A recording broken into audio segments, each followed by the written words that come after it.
കഴിഞ്ഞ ദിവസം, അതായത് 6-ാം തീയതി, ആഗസ്റ്റ് മാസം 6-ാം തീയതി എല്ലാ ഓഫീസുകളുടെ മുന്നിലും, പ്രധാനപ്പെട്ട ഓഫീസുകളുടെ മുന്നിൽ അങ്കണവാടി വർക്കർമാരുടെ, ഹെൽപ്പർമാരുടെ ഒരു സമരമുണ്ടായിരുന്നു. CIT ആഹ്വാനം ചെയ്തിട്ടാണ് സമരം നടന്നത്. അതായത് അങ്കണവാടി വർക്കേഴ്സ് അസോസിയേഷൻ എന്നോ അല്ലെങ്കിൽ യൂണിയൻ എന്നൊക്കെ പറഞ്ഞ CITയുടെ സംഘടനയാണ് സമരം ചെയ്തത്. തീർച്ചയായിട്ടും അത് കേന്ദ്ര ഗവൺമെൻറ്റിനെതിരെയാണ് മുദ്രാവാക്യം വിളിക്കുന്നത്. ഞാൻ കേന്ദ്ര ഗവൺമെൻറ്റിൻ്റെ ഒരു പദ്ധതി ആയതുകൊണ്ട്, അംഗൻവാടി പദ്ധതി ICDS പദ്ധതി ആയതുകൊണ്ടും 1975 തുടങ്ങിയ ഒരു പദ്ധതി, ഇന്ദിരാഗാന്ധി തുടങ്ങിയ പദ്ധതി ആയതുകൊണ്ടും ഇപ്പോഴും നരേന്ദ്രമോദി ആ പദ്ധതി മുമ്പോട്ട് കൊണ്ടുപോകുന്നത് കൊണ്ടും ആ സമരം ചെയ്തതിനെ നമുക്ക് കുറ്റം പറയാൻ പറ്റില്ല. അതുപോലെ തന്നെ പോഷൻ ട്രാക്കർ പോലുള്ള കുഞ്ഞൂണ്, സീമന്ത പരിപാടി, ദാമ്പത്യം എന്നൊക്കെ പറഞ്ഞ് കുറേ അധികം പക്കോട എന്നൊക്കെ പറഞ്ഞ് കുറേ ആപ്പുകളെക്കുറിച്ച്, മൊബൈൽ ആപ്പുകളെക്കുറിച്ചും ഫോൺ തന്നില്ല എന്നുള്ള കാര്യങ്ങളെക്കുറിച്ചൊക്കെ ഒരു സ്ത്രീ, വനിതാ നേതാവ് ആവേശപ്പെടുന്നുണ്ട്. ഒരുപാട് സ്ത്രീകളും ഉണ്ടായിരുന്നു CITയുടെ നേതൃത്വത്തിൽ. അത് വളരെ സന്തോഷം. കേന്ദ്ര ഗവൺമെൻറ്റിൻ്റെ പദ്ധതി എന്നുള്ള നിലയിൽ അവർ അംഗീകരിച്ച് തരേണ്ട കാര്യങ്ങൾ അവർ അംഗീകരിച്ച് തരണം. 100% സത്യമാണ്. ആ സമരം ചെയ്യേണ്ട തന്നെയാണ്. പക്ഷേ അതിൽ നമ്മുടെ കൈരളി ചാനൽ പോയി എടുത്തു. കൈരളി ചാനലിൻ്റെ ആങ്കർ ചോദിക്കുന്ന തന്നെ ചോദ്യമാണ്, കേന്ദ്ര സർക്കാർ നിങ്ങൾക്ക് വല്ലതും തരുന്നുണ്ടോ, കേന്ദ്ര സർക്കാർ ഉപദ്രവിക്കുന്നുണ്ടോ? അപ്പോൾ തന്നെ ആ പെൺകുട്ടി ആവേശപ്പെടുന്നു, പെൺകുട്ടിയല്ല ആ സ്ത്രീ ആവേശപ്പെടുന്നു, വനിത ആവേശപ്പെടുന്നു. ഉടൻ തന്നെ നല്ല ഒരു ഉശിരുള്ള സഹാത്തിയെ പോലെ വളരെ മനോഹരമായിട്ട് പറയുന്നു, കേന്ദ്ര ഗവൺമെൻറ് കുറേ പദ്ധതികൾ ഇങ്ങോട്ട് തരും.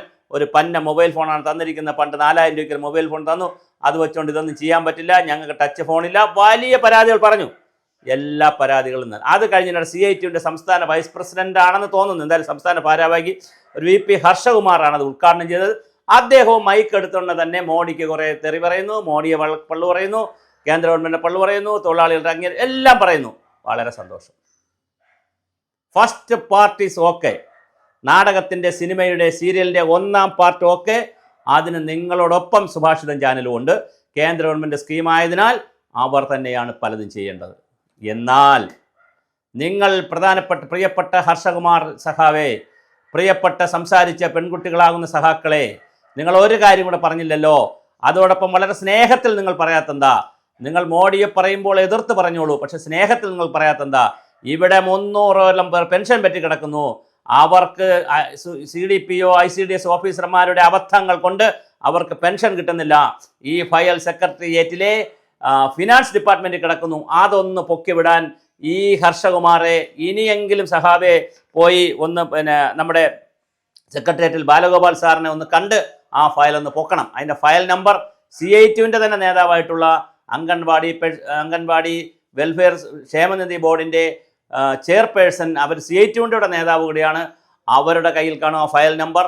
അവരെ വാങ്ങി ദയവായി അത് സെക്രട്ടേറിയറ്റിൽ ഒന്ന് ഫോളോ അപ്പ് ചെയ്ത് 300 പേരുടെ പെൻഷൻ വാങ്ങിച്ച് കൊടുക്കൂ. നമ്പർ 1. അപ്പോൾ ധനകാര്യ വകുപ്പിൽ കിടക്കുന്ന ആ ഫയൽ ഒന്ന് പൊക്കിയാൽ 300 പേർക്ക് പെൻഷൻ കിട്ടും. രണ്ടാമതൊരു വിഷയം, 2022 ഗ്രാറ്റുവിറ്റി എല്ലാവർക്കും കൊടുക്കാൻ സുപ്രീം കോടതി ഓർഡറുണ്ട്.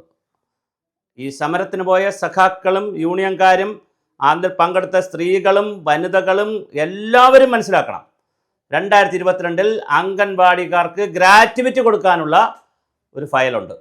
അത് നിങ്ങൾ ദയവായി കേന്ദ്ര സംസ്ഥാന സർക്കാരുകളിൽ ഉയർത്തി പിടിച്ച് നിങ്ങൾ പോകണം. ഇനി കേന്ദ്ര സർക്കാരിലാണിത് പെൻഡിങ് എങ്കിൽ നിങ്ങൾ പറഞ്ഞാൽ ഞങ്ങളിത് ഇംഗ്ലീഷിൽ വീഡിയോ ചെയ്ത് നമുക്ക് ഡൽഹിയിൽ അയച്ചു കൊടുക്കാം. ഇത് വരട്ടെന്നേ, വിഷയങ്ങൾ വരട്ടെന്നേ. മൂന്നാമത്തെ വിഷയം, 20% തുക കേരള സർക്കാർ, അതും ധനകാര്യമന്ത്രിയാണ് അതിനകത്ത് കൈവയ്ക്കേണ്ടത്. KN ബാലഗോപാൽ അവർ കൈവച്ചാൽ 20% തുക കൃത്യമായിട്ട് ആർക്ക് കിട്ടും? പെൻഷൻ ക്ഷേമനിധി ബോർഡിന് കിട്ടും. അവർക്ക് ആ പണം കൂടെ കിട്ടിയാൽ 2022 ശേഷം പെൻഷൻ പറ്റിയ അംഗൻവാടിക്കാർക്ക് ഈ പൈസ കിട്ടും. ക്ഷേമനിധിയിൽ നിന്ന് കിട്ടേണ്ട പൈസ കിട്ടും. 2022 വരെ പെൻഷൻ കിട്ടിയവർക്ക്, 21 വരെ പെൻഷൻ പറ്റിയവർക്ക് 1 ലക്ഷം രൂപ, അതും 40 വർഷം 30 വർഷം 40 വർഷം ജോലി ചെയ്താൽ 1 ലക്ഷം 1.5 ലക്ഷം രൂപയെ കിട്ടുന്നുള്ളൂ, അല്ല ലക്ഷക്കണക്കിന് രൂപ കിട്ടുന്നില്ല. അത് പക്ഷേ അവർക്ക് പെൻഷൻ പറ്റിയവർക്ക് കിട്ടി. 2021 വരെ കൊടുത്തു. 21 ശേഷം, എന്തായാലും 22 ശേഷം പെൻഷൻ പറ്റിയവർക്ക് ഒരു തുകയും ഇതുവരെ കൊടുത്തിട്ടില്ല. ആ 300 പേർക്ക് പെൻഷൻ കൂടെ കിട്ടാതിരിക്കുമ്പോൾ സത്യത്തിൽ ഫലത്തിൽ അവർക്ക് 1 രൂപ പോലും കിട്ടുന്നില്ല. അവർ മാനഹാനിയിലാണ് താമസിക്കുന്നത്. മക്കളോട്, ചെറുമക്കളോട്, നാട്ടുകാരോട് എന്താണ് അവർക്ക് പറയാനുണ്ടാവുക? ലക്ഷക്കണക്കിന് രൂപ നിങ്ങൾക്ക് കിട്ടിയില്ലേ എന്നാണ് ചോദിക്കുന്നത്. നിങ്ങൾക്ക് പെൻഷൻ ഉണ്ടല്ലോ എന്നാണ് ചോദിക്കുന്നത്. വളരെ വളരെ ആത്മഹത്യാപരമായ നിലയിലാണ് അവരുള്ളത്. അതുകൊണ്ട് ആ കാര്യത്തിലും ഒരു നിലപാടെടുക്കുക. അതുപോലെ തന്നെ ഇവർക്ക് മറ്റൊരുപാട് കാര്യങ്ങളുണ്ട്. ഇവർ ആക്റ്റിൽ ഒരു അബദ്ധം പറ്റിപ്പോയിട്ടുണ്ട്. 2016 ആക്റ്റിൽ 6ാമത്തെ കോളത്തിൽ പറയുന്ന 1, 2 ഉപവകുപ്പുകൾ ഇവരുടെ ക്ഷേമനിധി അംഗത്വം റദ്ദാക്കുന്നതുമായി ബന്ധപ്പെടുത്തിയിട്ടാണ്. ആ പ്രൊവിഷൻ ഒന്ന് മാറ്റുവാനുള്ള ശ്രമവും ഉണ്ടാകട്ടെ. അപ്പോൾ നമുക്ക് അതും ഉണ്ടാവണം. പിന്നെ ഇവർക്കൊരു 5000 രൂപയെങ്കിലും പെൻഷൻ കൊടുക്കുന്ന, ഒരു 3000 രൂപയെങ്കിലും താഴെയുള്ളവർക്ക് വർക്കർമാർക്ക് പെൻഷൻ കൊടുക്കുന്ന സ്കീമിലേക്ക് പോകണം. ഇനി അത് പോകാൻ ബുദ്ധിമുട്ടുണ്ടെങ്കിൽ ഇവർക്ക് സാമൂഹ്യക്ഷേമ പെൻഷൻ, വിധവകളാണ്, ഒരുപാട് പേര് വിധവകളാണ്, 62 വയസ്സ് കഴിഞ്ഞാണ് പെൻഷൻ പറ്റുന്നത്. അപ്പോൾ മിക്കവാറും ഒരുപാട് പേർ വിധവകളാണ്, രോഗികളാണ്.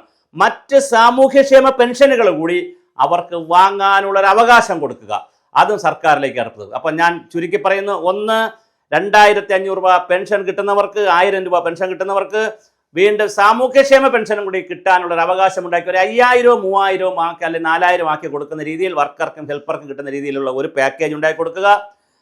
ഗ്രാറ്റുവിറ്റി വാങ്ങിക്കൊടുക്കാൻ സമയത്ത് ശ്രമിക്കുക. 20% തുക സർക്കാരിൻ്റെ ഫയൽ പൊക്കിയെടുത്തുകൊണ്ട് അത് ബാലഗോപാലിൻ്റെ അടുത്ത് പറഞ്ഞ് അതെല്ലാം 22 ശേഷം പെൻഷൻ പറ്റിയവർക്ക് കൊടുക്കുക. അതുപോലെ തന്നെ പിന്നെ 300 പേരുടെ പ്രശ്നം പരിഹരിക്കുക. ഇതെല്ലാമാണ് ചെയ്യുക. അതോടൊപ്പം തീർച്ചയായിട്ടും നരേന്ദ്രമോദിയോട് അല്ലെങ്കിൽ കേന്ദ്ര ഗവൺമെന്റിനോട് ഇത് പറയണം. സുഭാഷിതം ചാനൽ നിങ്ങളോടൊപ്പം ഉണ്ട്. കേന്ദ്രത്തിനോടും സംസ്ഥാനത്തിനോടും ഉള്ളത്, 2 കൂട്ടരോടും ഉള്ള നിലപാടിൽ ഞങ്ങൾ നിങ്ങളോടൊപ്പമുണ്ട്. നമുക്ക് ഒന്നിച്ച് പോരാടാം.